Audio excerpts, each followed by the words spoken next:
और यहां मुझसे मिले बगैर जाना नहीं है। मैं इसके बाद मैं रहा तो नहीं, लेकिन हां, जब भी मैं रायपुर गया तो मेरा प्रयास रहा कि उनके साथ चाय पी करके जरूर उनसे दो बातें करके, और जब भी मैं मिला उनसे, उन्होंने हमेशा बहुत दूरदृष्टि रखने वाली बातों को हमारे साथ कहा, सबको संभाल करके चलने वाले। आज बलराम जी दास टंडन जी के बारे में बात कर रहा हूं तो मैं तो चलिए बीजेपी का कार्यकर्ता हूं, बीजेपी का कार्य करने वाला व्यक्ति हूं। आप बलराम जी दास टंडन जी के बारे में किसी कांग्रेस के नेता से पूछ लीजिए, उनके जमाने के, आप किसी शिरोमणि अकाली दल के नेता से पूछ लीजिए, आप अक्रॉस दी पार्टी किसी से पूछ लीजिए। एक ऐसा सौम्य व्यक्तित्व, सबको साथ लेकर के चलने वाला और सबको ऑनेस्ट एडवाइस देने वाले, ऐसे थे हमारे बलराम जी दास टंडन। सबको ऑनेस्ट एडवाइस, और वो एडवाइस हमेशा पायस होती थी, पवित्र होती थी।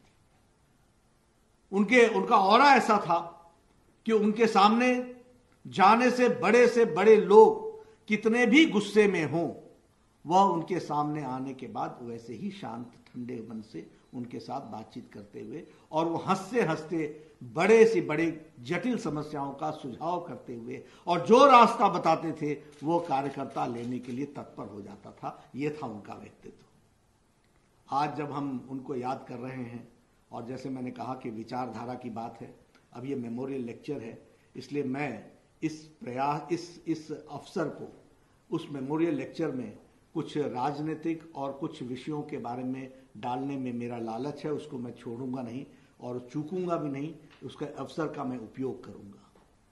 देखिए, जब मैं आइडियोलॉजिकल दृष्टि से बोलता हूं तो आइडियोलॉजिकल दृष्टि से हमको समझना चाहिए कि वैचारिक पृष्ठभूमि में दो वाक्य, एक महात्मा गांधी के और दूसरा पंडित दीनदयाल उपाध्याय जी के, हमको याद रखना चाहिए।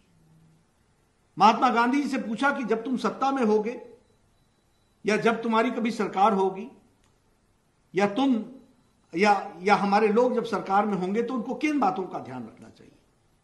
उन्होंने कहा, जब भी कोई फैसला करो, for every act of omission and commission, जो भी फैसला करो, उस फैसले में तुमने एक बात ध्यान रखनी कि समाज का सबसे गरीब व्यक्ति, सबसे कमजोर व्यक्ति, सबसे अंतिम जगह पर खड़ा व्यक्ति, उसको वह नीति कितनी लाभकारी होगी, यही तुम्हारे निर्णय करने का आधार होना चाहिए।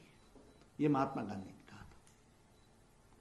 और पंडित दीनदयाल उपाध्याय जी ने क्या कहा था कि कोई भी नीति बनाओ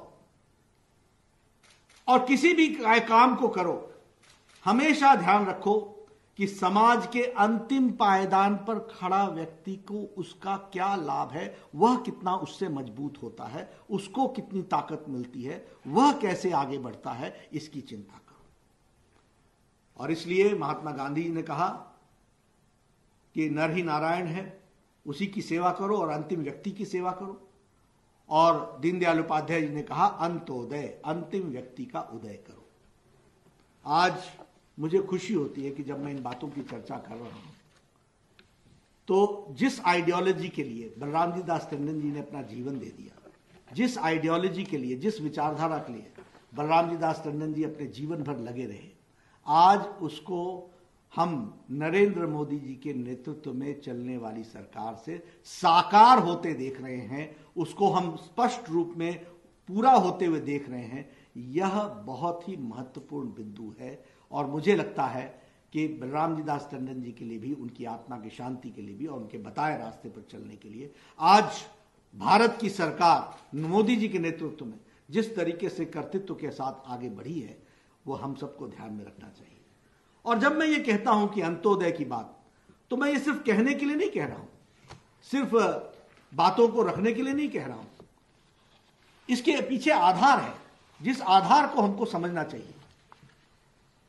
मित्रों, जितने भी स्कीम्स, जितने भी योजनाएं प्रधानमंत्री श्री नरेंद्र मोदी जी के नेतृत्व में भारत की स्कीम्स के रूप में सामने आई हैं, उन्होंने समाज का सामाजिक परिवर्तन और अंतिम व्यक्ति को ताकत देने का काम किया है। मैं पहली स्कीम का उदाहरण लेता हूं आपको, उज्ज्वला। जब मैं उज्ज्वला योजना की बात करता हूं तो हम आपसे ये चर्चा करना चाहते हैं कि आज प्रधानमंत्री मोदी जी के नेतृत्व में लगभग 8 करोड़ बहनों के घरों में सिलेंडर और चूल्हा यह पहुंचाने का इंतजाम नरेंद्र मोदी जी की सरकार ने किया है। अब हमारे से बहुत से लोग चर्चा करते हैं, मैं हमेशा कहता हूं we should know the impact of these policies, these programmes, we should try to understand the depth of the programme. मैं स्वास्थ्य मंत्री रहा हूं, यह विमेन एम्पावरमेंट का इतना बड़ा काम है। यह गैस का सिलेंडर और चूल्हा देना सिर्फ इतना ही विषय नहीं था कि 8 करोड़ की जनता को हमने चूल्हा दे दिया, सिलेंडर दे दिया, नहीं, यह इससे कहीं डीप इंपैक्ट रखने वाला कार्यक्रम है। यहां बैठे हमारे अश्विनी शर्मा जी पठानकोट के गांव में घूमते रहे हैं, हमारे हिमाचल में भी जाते रहे हैं। आपको मालूम होगा, आपके ध्यान में होगा कि हमारी बहनें सुबेरे 4 बजे उठ करके अपने दैनिक जीवन से निवृत्त होकर के क्या वो जंगलों में जाकर के अपने बच्चों के साथ पेड़ की लकड़ियां काट करके ला करके चूल्हा नहीं जलाती थी? क्या हमको ध्यान में है कि उस समय कोई ना कोई गांव में कोई ना कोई महिला या कोई ना कोई पुरुष पेड़ से गिर करके अपनी रीढ़ की हड्डी तोड़ा के बैठा हुआ होता था? क्या हमारे ध्यान में है कि उस समय सुबह की चाय बनाने के लिए अगर 6 बजे चाय देनी है तो 4 बजे घर से निकलना पड़ता था? क्या हमारे ध्यान में है वर्ल्ड हेल्थ ऑर्गेनाइजेशन यह कहता है कि 1 घंटे के अंदर जो महिला चूल्हे के नजदीक रहती हैं वो अपने फेफड़ों में कम से कम 400 सिगरेट का धुआं ले लेती हैं। यह वर्ल्ड हेल्थ ऑर्गेनाइजेशन की रिपोर्ट कहती है। तो आप समझिए कि यह सिलेंडर देकर के 8 करोड़ बहनों को, जो समाज की बिल्कुल वंचित, बिल्कुल जो सबसे नीचे पायदान पे खड़े परिवार थे, उनको जब इसकी स्ट्रेंथ दी गई, तो यह उज्ज्वला योजना अपने आप में भारत के तस्वीर और तकदीर को बदलने में कितना बड़ा कैटलिस्ट का काम किया है, इसको हमको समझना चाहिए। This is the impact of Ujjwala योजना। आपको मालूम होगा कि इसकी सारी डिस्पर्समेंट जो थी पहल योजना के तहत, which is largest in the world, सबसे लार्जेस्ट स्कीम को डीबीटी के माध्यम से पहल के दृष्टि से किया गया और यह Guinness book of world record में भी इसको दर्ज किया गया। और यह सोशियो इकोनॉमिक चेंज का, स्टेटस ऑफ वुमेन का सबसे बड़ा कैटलिस्ट एजेंट बना। यह हमको ध्यान में रखना चाहिए। यह उज्ज्वला योजना का हमको इंपैक्ट पड़ा है, यह हमारे ध्यान में आना चाहिए। उसी तरीके से उजाला योजना, आप बताइए, जब मोदी जी ने सरकार संभाली तो लगभग 18,000 गांव बिना बिजली के थे। Now can you imagine what is the life without electricity? उनकी क्या स्थिति होगी शिक्षा की, उनकी क्या स्थिति होगी जानकारियों की, वो किस अभाव में जी रहे थे। ये 21वीं शताब्दी का भारत था और ये 21वीं शताब्दी का गांव था। प्रधानमंत्री मोदी जी ने 18 के 18,000 गांवों को समयबद्ध तरीके से उनको इलेक्ट्रिफिकेशन भी किया और उनको प्रोग्राम के तहत इस world largest domestic lightning programme को किया है। World's largest. एक बात समझनी चाहिए, जो कुछ भी भारत में मोदी जी करते हैं, it becomes the world's largest programme, जिसको हमको समझना चाहिए। How deep is the impact, इसको भी हमको समझना चाहिए।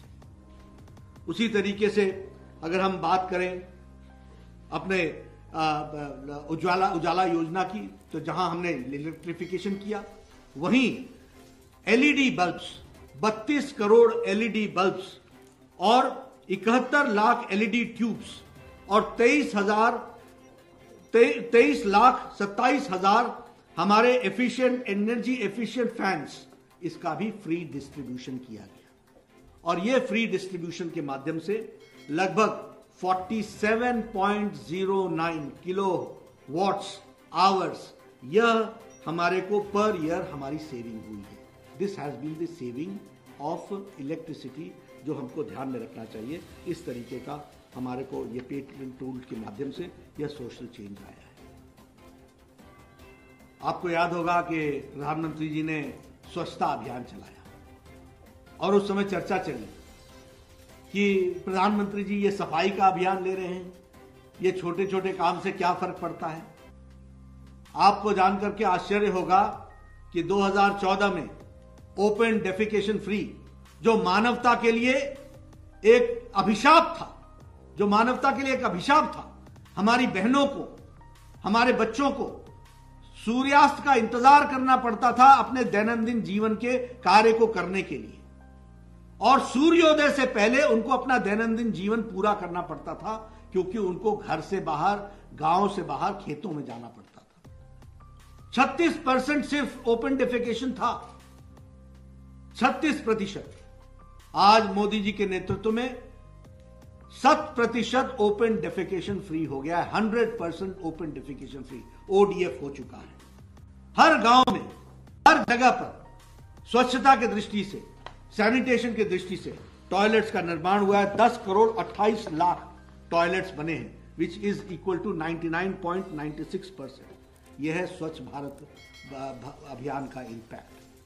अब आप कहेंगे कि टॉयलेट बन गए, बहुत अच्छी बात हो गई, बहुत फर्क पड़, बहुत अच्छी रही, बहुत अच्छा नहीं, इसका भी इंपैक्ट हमको समझना चाहिए।